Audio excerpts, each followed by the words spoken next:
Sejam muito bem-vindos a mais uma das nossas análises. Hoje a gente vai mergulhar de cabeça num texto simplesmente fascinante. A Carta aos Romanos, capítulo 5, do versículo 12 ao 21. Sabe, muita gente olha para esse trecho e vê só um documento teológico árido, denso demais. Mas, na verdade, se a gente olhar bem de perto, o que está registrado ali é literalmente a maior virada de jogo de toda a história humana. A gente vai entender juntos como funcionam as engrenagens dessa narrativa incrível que mudam para sempre a forma como compreendemos justiça e redenção. Ok, vamos mergulhar nisso. Imaginem o seguinte cenário. Como é que um time pode ter qualquer esperança de ganhar quando o capitão, o jogador mais importante, comete uma falta absolutamente desastrosa logo nos primeiros minutos da partida? Sabe aquela falta tão feia que condena não só ele, mas o time inteiro a uma derrota certa? Pois é. Humanamente falando, é uma situação irreversível. E é exatamente essa a premissa dramática que o apóstolo estabelece no texto que a gente está dissecando hoje. O que nos leva para a nossa primeira parte: a grande virada, o desastre no Éden e a solução.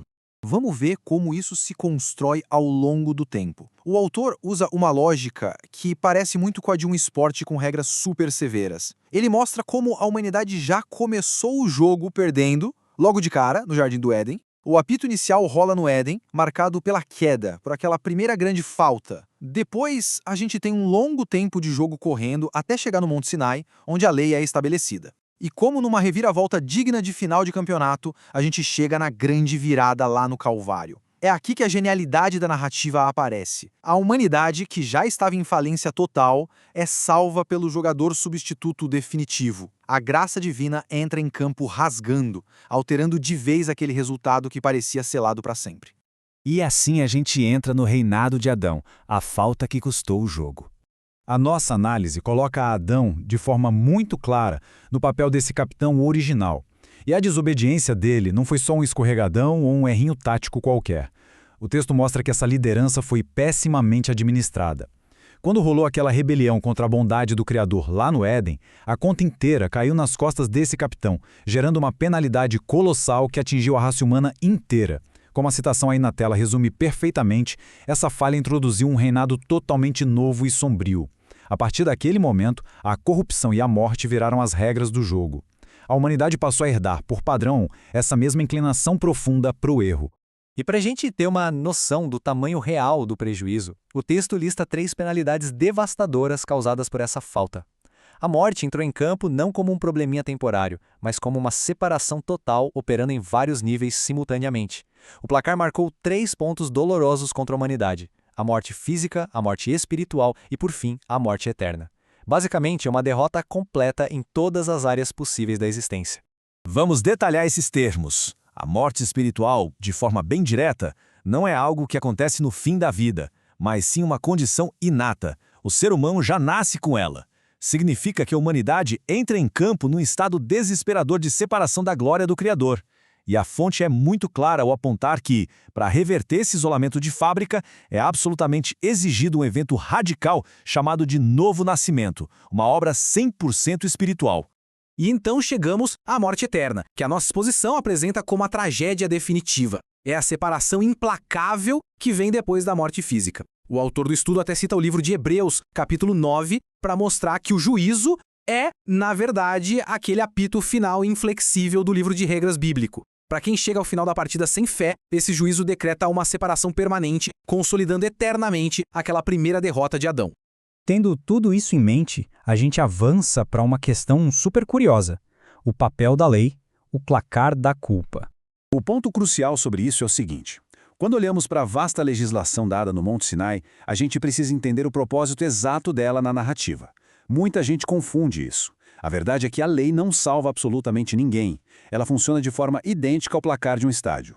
O placar não entra em campo, ele não chuta a bola e com certeza não vira jogo perdido. O único propósito da lei, como a nossa fonte bem explica, é expor as feridas e mostrar com exatidão o tamanho astronômico do prejuízo. Ela diagnostica a falência humana e prova sem deixar sombra de dúvidas que a gente estava perdendo feio. O que prepara o terreno perfeitamente para o nosso clímax? A superabundância da graça. O substituto entra em campo. Isso ilustra brilhantemente a nossa situação. É bem naquele momento em que a derrota parecia inevitável, com o placar totalmente contra, que Jesus Cristo entra na partida como substituto perfeito. Ele é o completo oposto de Adão, concebido sem pecado, plenamente qualificado e pronto para assumir esse déficit gigantesco que esforço humano nenhum conseguiria pagar sozinho. O texto faz um contraste bem direto. Do lado esquerdo, vemos o reinado desastroso do pecado operando em Adão, que gerou condenação e servidão. Mas do lado direito, a resposta avassaladora, o reinado da vida inaugurado por Cristo. Um ato que não só paralisa a condenação, mas estabelece ativamente a justificação e a reconciliação como as novas regras. E como é que essa superabundância aconteceu na prática? As conquistas de Jesus na cruz foram cirúrgicas. O texto enfatiza que ele não entrou no jogo só para dar uma equilibrada no placar ou buscar um empate suado, de jeito nenhum. Ele venceu de forma definitiva todos os efeitos daquela queda. Satisfez cada exigência rigorosa da justiça divina, conquistou o perdão total e garantiu a vida eterna. O ato dele superou e esmagou infinitamente aquela montanha de ofensas acumuladas ao longo da história. O que nos traz para a nossa última e mais prática sessão: justificação pela fé, as regras da nova vida. Afinal de contas, como é que as pessoas podem de fato participar dessa vitória monumental? O segredo para mudar de time está num conceito maravilhoso chamado justificação. De forma simples, é uma declaração oficial e divina de inocência. É a libertação completa de qualquer condenação que ainda estivesse pesando contra alguém. Pense nisso como a Suprema Corte do Universo batendo o martelo e anulando uma pena de prisão perpétua. O placar cheio de culpa é simplesmente zerado. E o detalhe mais incrível é que essa declaração não se baseia no nosso desempenho atlético. Ela é concedida inteira e exclusivamente pela graça divina. Agora, o que é realmente interessante nesse slide, e na lógica do versículo 18, é que o texto não cria falsas esperanças. Ele não promete uma salvação automática para todo mundo. Pelo contrário, a humanidade acaba dividida em dois resultados baseados exclusivamente na sua conexão espiritual. Quem continua ligado à natureza de Adão encara o resultado inalterável da condenação. Mas, em contrapartida, aqueles que estão vitalmente ligados a Cristo, esses sim alcançam a justificação.